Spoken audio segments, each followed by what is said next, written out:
At number 8, the 1994-95 Orlando Magic. This was the team that announced the Orlando Magic as a legit franchise to the rest of the sports world. A team that had big-time stars, big-time personalities, and a big-time game. Sometimes it takes a while for a new franchise to become a household name and to be taken seriously. The Orlando Magic first season in the NBA was in 1989, one of two teams that started their franchise in the state of Florida in the late 80s.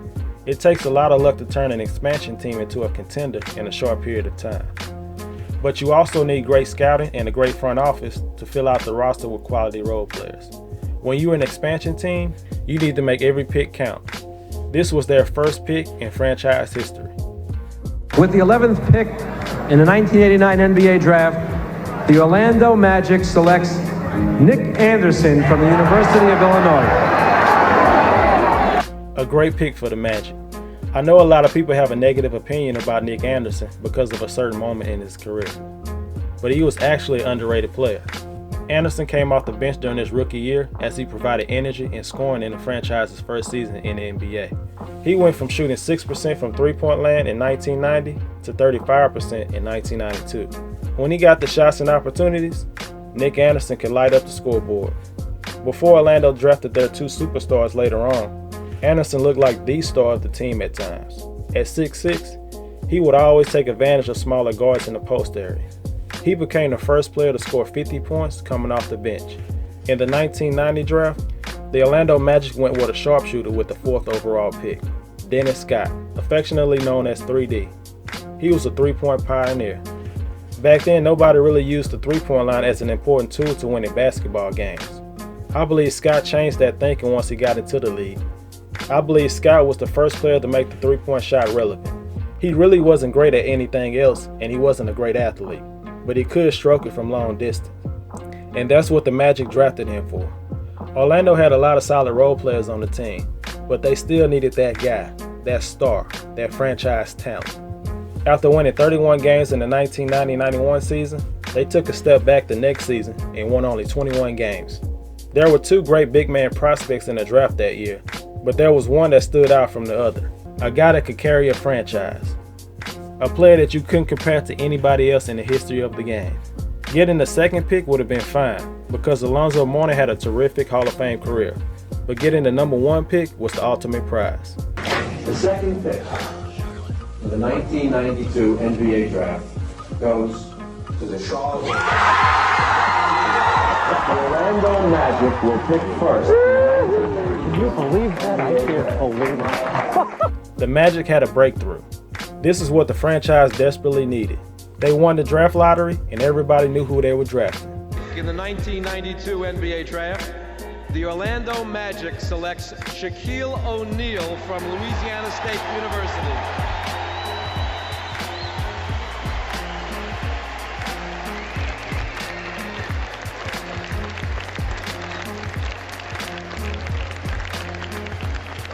They drafted a superstar talent.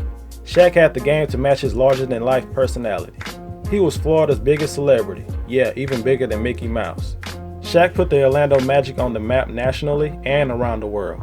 Shaq was just different. He played different. His body type was different.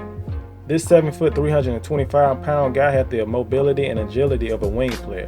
Shaq had unreal athleticism for a man his size. It was not safe to be under the basket when Shaq was loading up for a tomahawk dunk. It wasn't even safe for the basketball goal back then. He was the reason why the NBA had to make an upgrade to be able to withstand a player with that kind of strength. A lot of haters will say that Shaq only dominated because he was so big, but Shaq was more than just big.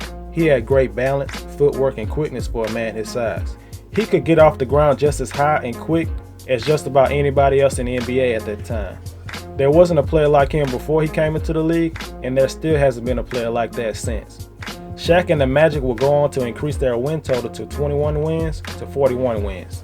But due to a tiebreaker with the Indiana Pacers, the Magic just missed the playoffs, which ended up being a blessing in disguise. The Orlando Magic had the 11th worst record in the league. They only had a 1.5% chance of winning the lottery and getting the number 1 pick. It was very unlikely for them to get the number 1 pick 2 years in a row. The 4th pick goes first couple of picks to the Dallas Mavericks. The Dallas Mavericks could not have done any worse than that. And now, the The teams that have the first 3 picks in the 1993 NBA draft, the teams that really are going to love this game. The 3rd pick in the 1993 NBA draft goes to the Golden State Warriors. Philly or Orlando? Philly or The Orlando? 2nd pick in the 1993 NBA draft goes to the Philadelphia 76ers. Unbelievable. And believe it or not, the first pick in the 1993 NBA draft goes to the Orlando Magic. Come on up. They had the lowest percent to ever win the number 1 pick. This team was really living up to their nickname. Just like with the previous draft, the 1993 draft was headlined by 2 big men, Chris Webber and Sean Bradley. Again, this was a time where if you had a talented big man prospect, you took him without hesitation. Many fans were excited about the possibility of drafting Chris Webber and teaming him up with Shaq to form one of the best front court duos in the NBA. They could have been known as the Twin Towers before David Robinson and Tim Duncan. But Shaq really wasn't excited about the idea of playing with Chris Webber. Instead, he wanted the Magic to focus on another prospect from Memphis State University. That prospect was Anthony Hardaway. Shaq got to know Hardaway when he made his acting debut in the movie Blue Chips, and he saw the potential that he had. The Magic had invited Penny Hardaway to a workout, and the GM Pat Williams thought he was the second coming of Magic Johnson. The Magic had their heart set on a skinny kid from Memphis State University. But the Magic drafted Chris Webber with the number 1 pick, and it seemed that the big man duo in Orlando was happening, but David Stern made an announcement shortly after. Orlando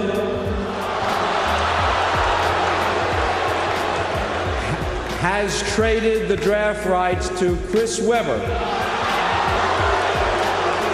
to Golden State in exchange for the draft rights to Anthony Hardaway and 3 future first-round draft picks, which will be exercised at the earliest in the years 1996, 1998, and 2000. The Magic had done the unthinkable. They traded Chris Webber to Golden State for Penny Hardaway and 3 future draft picks. To say that the Magic fans were upset would be an understatement. This trade could end up haunting the Magic for the rest of their history. Penny Hardaway was not a household name at the time, and nobody really cared about the 3 draft picks they got. Hardaway had a lot of fans to win over, but with his skill set and confidence, that wasn't a problem. It's hard to get one transcendent player on your team. The Magic had 2 of them under the age of 25. They were the new Magic and Kareem. The only more talented players than these 2 guys were Michael Jordan and maybe Hakeem Olajuwon. Penny Hardaway was a combination of a supreme scorer and a next-level playmaker. A 6'7" point guard who could also score buckets from all over the court. Hardaway's game was silky smooth, but he also was disciplined and was fundamentally sound. He did not always rely on his athleticism. He was also crafty. Penny played like a 10-year veteran early in his career. He definitely had the goods. With Penny's flawless passing and scoring, combined with Shaq's domination in the paint, the Orlando Magic turned into a dream team. Another reason why they were now a popular franchise was because they had 2 of the most marketable players in the league. Shaq was with Reebok and also had a movie and a video game under his belt. Penny was with Nike and also had the most famous puppet, Lil Penny, who was voiced by the great Chris Rock. What are you doing? You can't spell Pluto. I do not dabble when it comes to Scrabble. Watch me now. You're getting on my C, nerves. prolific, as in prolific score. Nice word, Ice. Imagine that. The Iceman spelling prolific. Quite a coincidence. Hey, give me And he 5. gets a double word score for that, coach. Hey, that's like Penny spelling unstoppable, penetrate, or MVP. More like you spelling shrimp. You got me, Chuck. You should be on stage telling your funny jokes. Come from miles around to see the funny man, Chuck. It was a friendly rivalry between Shaq and Penny. Who had the best commercials? Who was more popular? Even though it looked as if it was a perfect situation, it had the potential to create friction between the 2 stars. Whose team was it? Was it Shaq's team or was it Penny's team? But at the end of the day, they both knew they needed each other to be able to win a championship. During the 1994 free agency, the Magic signed a 3-time NBA champion, Horace Grant, the former Chicago Bull. the guy that helped Jordan win his first 3 rings. He was going to provide defense and toughness and of course championship experience, something that this young team was missing. The 1994-95 Orlando Magic were stacked with talent. They had Shaq, Penny, 3D, Nick Anderson, and now Horace Grant. They were the most talented team in the NBA at the time, even more than the Chicago Bulls. They were ready to set the league on fire. Everything was clicking, everybody knew their roles. Shaq and Penny were the best duo in the league. Nick Anderson was a reliable third option, and 3D was knocking three-point shot after three-point shot, and Horace Grant brought his all-NBA defense to the table. Shaq and Grant teamed up to become an impressive defensive duo in the paint. They will end up finishing with 57 wins and grabbing the #1 seed in the Eastern Conference. But there was still question about could this young team make it through the East. The Knicks and the Pacers had more experience, and Michael Jordan had returned from baseball to make the Bulls a contender again. There were a lot of obstacles in front of the Magic. In the previous playoffs, the Magic were swept by the Indiana Pacers. They ended up facing the Boston Celtics in the first round this time. In Game 1, the Magic handed the Celtics their worst loss in the history of their legendary franchise, 124-77. It was the Magic's first postseason win in their short history. Boston came back and won Game 2, but the Magic showed their resilience and closed out the series with 2 straight wins in Boston. And it was also the last game played at the 67-year-old Boston Garden. Their next matchup was against the legendary Chicago Bulls. This was the series where Michael Jordan went from 45 to his old number 23. In the final seconds in Game 1, Jordan made a crucial mistake. 91-90 the score. Chicago with the lead with 18 and 1/10 seconds to play. And Jordan spinning his way against Anderson.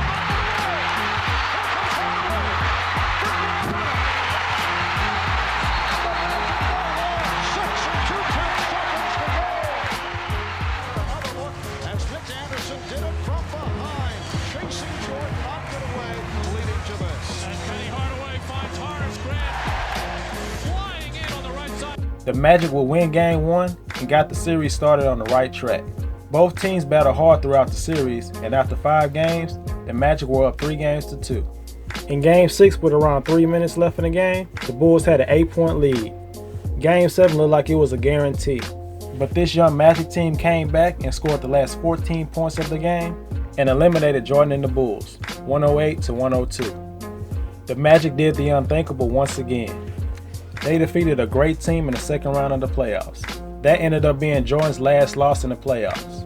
It was clear that the Magic had what it took. In the Eastern Conference Finals, they matched up with Reggie Miller and the Pacers. This was a high-scoring, fast-paced, exciting series. Shaq led the Magic to the first 2 wins of the series, and he was simply unstoppable. He averaged 35 and 10 in the first 2 games. After the Pacers won Game 3, Game 4 came down to the final seconds, and both teams made clutch shots.